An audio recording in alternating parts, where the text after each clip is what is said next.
150 కోట్ల జనాభా ఉన్న మన భారతదేశ ప్రధాని నరేంద్ర మోదీ గారు వాషింగ్టన్ డీసీ వెళ్తే ట్రంప్ రాలేదు, కుటుంబ సభ్యులు రాలేదు, కనీసం పెద్ద ఆఫీసర్లు ఒక్కడ రాలేదు ఆయన ఆహ్వానించడానికి.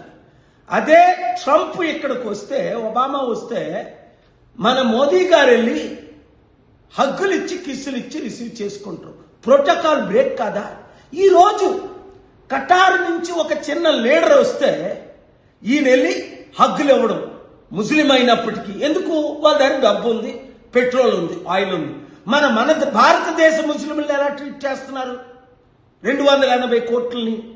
ఇది సమానత్వమా? Violation of equality. అదే ట్రంప్ 744 జనాభా ఉన్న దేశ ప్రెసిడెంట్ వెళ్తే ఎయిర్పోర్ట్కి వెళ్ళి అమెరికాలో రిసీవ్ చేసుకున్నాడు.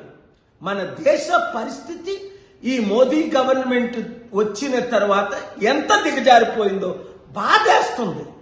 నా మీటింగుల్లో ట్రంప్ మొదలుకొని పెద్దలు, అమెరికన్ ప్రెసిడెంట్ అందరూ, బిల్ క్లింటన్, జార్జ్ బుష్ మోకరించి అటెండ్ అయ్యేవారు. మన లీడర్స్ మారితేనే మన దేశ పరిస్థితులు మారుతాయి. ఈ వీడియో ప్రతి ఒక్కరికి షేర్ చేయండి.